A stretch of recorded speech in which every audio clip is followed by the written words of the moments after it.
आगे गोस्वामी जी कह रहे हैं, कहीं विमल मति संत वेद पुराण विचारी यस, द्रवही जानकी कंत तब छूटे संसार दुख। निर्मल बुद्धि वाले संत वेद और पुराणों का विचार करके यही कहते हैं कि जानकी नाथ भगवान श्री राम जी जब कृपा करते हैं तभी संसार के दुखों से छुटकारा मिलता है, ऐसे नहीं मिलता।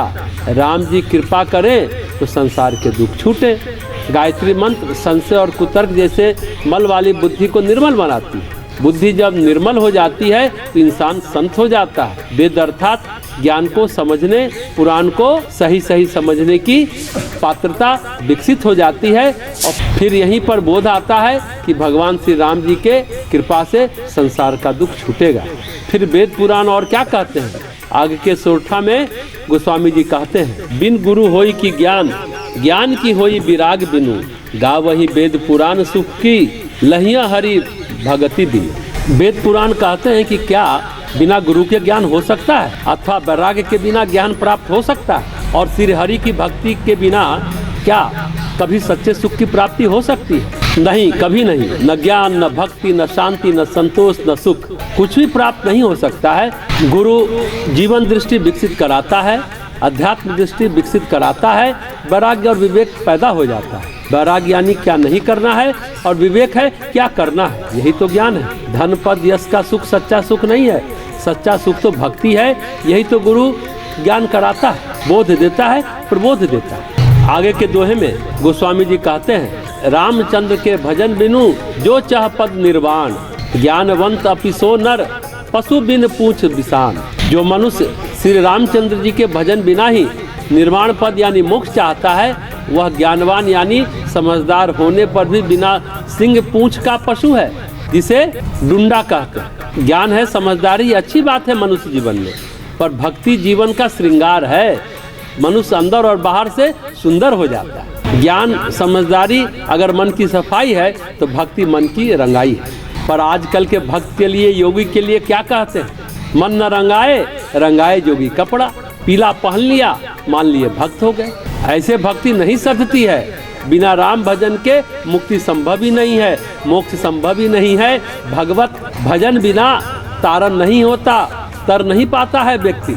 आगे गोस्वामी जी कहते हैं, जरऊ सो संपत्ति सदन सुखु, सुहृद मात पितु भाई, सन्मुख होत जो राम पद, करई न सहस सहाय।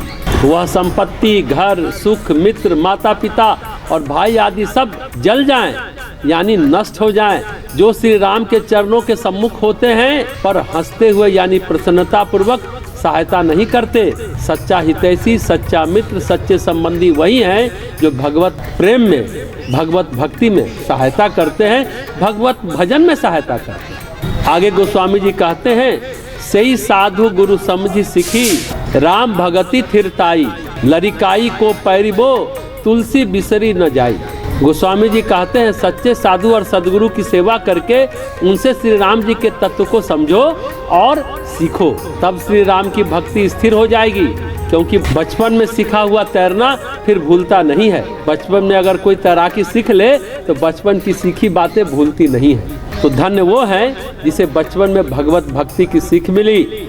सचमुच बचपन की बातें चाहे अच्छी हो या बुरी हो, एकदम याद रहती है, हमेशा याद रहती है, कभी भूलती नहीं है। शायद ही कोई व्यक्ति भूल जाता होगा, शायद ही कोई होगा। तो गोस्वामी जी सोरठा और दोहा में राम भजन, राम भक्ति की महिमा को कई प्रकार से, कई डायमेंशन में, कई आयाम में समझाने की कोशिश कर रहे हैं। धीर बुद्धि, ममता, मद, मान का त्याग, निर्मल बुद्धि, गुरु की महिमा, वैराग्य की महिमा, बिना सिंह पूंछ का पशु, सच्चे हितैषी, सेवा की महिमा, बचपन का मनोविज्ञान, चाइल्ड साइकोलॉजी, सभी दिशा में मनुष्य को बता रहे हैं ताकि मनुष्य का जीवन अशांति और अतृप्ति में ही समाप्त न हो जाए। भजन भक्ति जीवन का श्रृंगार है, जीवन की तृप्ति है, जीवन की संतुष्टि है, जीवन की पूर्णता है, जीव का निर्वाण है, मोक्ष है।